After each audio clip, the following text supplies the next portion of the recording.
Have a look at this picture and tell what and all you can infer from it. This is a picture of a city. In the earlier chapter, we saw about rural areas, that is village, how people worked and how people's livelihood was in a village. All those things we saw in the earlier chapter. So looking at this picture, you can see it is different from some parts of the city.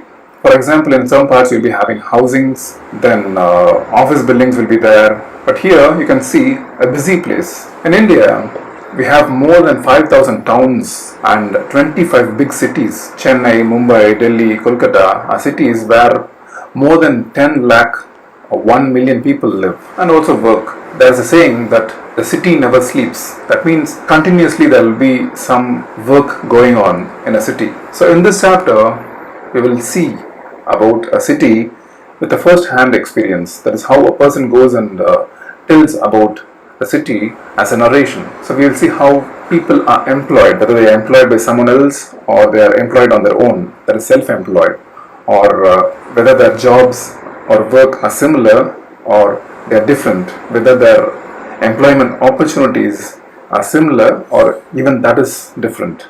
So about all these we will see in this chapter.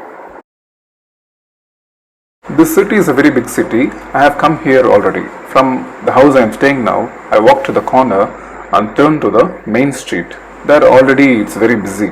I could see a woman having a vegetable stall. In that she is selling vegetables where she is arranging tomatoes, carrots and cucumbers in baskets so that people can see and buy from her. Next to that I can see a stall selling flowers. I bought red rose and yellow rose. Just opposite on the pavement, on the platform, one person is selling newspapers. Already I could see crowd around him. Then we could see buses going by, then also auto rickshaws filled with school kids. Then next to that there's a tree, and under the tree I could see a cobbler, a person who stitches and mends shoes. So he is having his materials and tools in a small tin box which he uses for his job. Then next to him I could see a roadside barber, a person who cuts your hair and shaves for you. So he is already waiting for a customer, and as we walk I could see a woman pushing a cart selling plastic bottles, boxes, hairpins, clips, and next to her I could see a cycle in which a person is selling vegetables to deliver them door to door. And as I walked I could see rickshaws, cycle rickshaws in a long row, and the rickshawalas were waiting for customers. So we meet a person called Pt1. He is a cycle rickshaw puller. So we will have a chat with him. So he is saying, I come from a village which is in Bihar where I used to work as a mason, that is building works. I have a wife and 3 children who live in my village. We don't have any land of our own. When I was working in my village as a mason, I couldn't get work regularly. So because of that, I didn't have proper income to support my family. So I reached the city, and here I bought an old cycle rickshaw for which I had to pay in installments, that is monthly payments. But this happened many years ago. Every morning I used to come to this bus stop and wait for customers, and I work till 8:30 p.m. in the evening. I take my customers up to 6 kilometers radius in this area. On an average I get rupees 10 to 30 per trip. That depends on the distance I take my customer. When I am sick or ill, I can't work and I can't earn that time. I stay here with my friends in a rented place, and my friends work in a nearby factory. On an average I earn rupees 200 to 300 per day, and from that money rupees 100 to 150 goes for food and rent in a day. The rest of the money, that is on an average 50 to 150 rupees per day, I save for my family. In a year, 2 or 3 times I visit my family in my village. Even though my family survive with the money I send, my wife also goes for agricultural work, which is also not regular. This is what Pt1 tells us about his day-to-day happening. Just like Pt1, there are many people in cities who work in the streets. In a survey of Ahmedabad city, it was found that of the workers in the city, 12% of the workers were working in the streets. That means 12 out of every 100 people working in that city were street workers. So usually what they do is they sell some things or they repair things for the people and also provide any service. Like we saw a cobbler or we have a barber. So these are all service.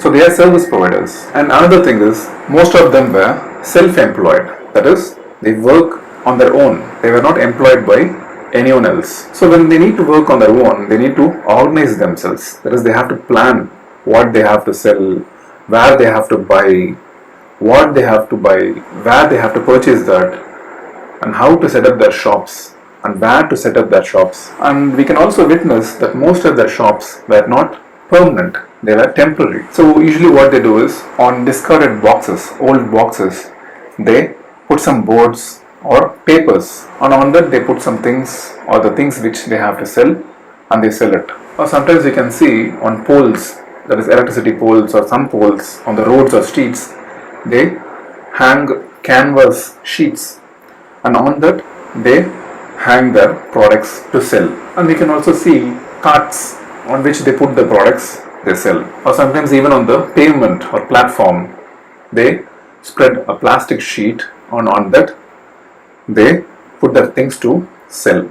We already saw how people sell newspapers on roads, and most of the times we can witness the police coming and asking them to dismantle their shops because they don't have any permission to set up shops on the pavements or on the side of the roads. So they don't have any security also. And one more thing we can witness is in most of the parts in the city they were not allowed to enter also. So they can't sell in many parts of the city. And one more thing is, very often we can witness that these vendors, these street sellers, they, along with their family, they purchase raw materials, all the things to sell, then clean them, sort them, that is arrange them, and sometimes even make some things to sell.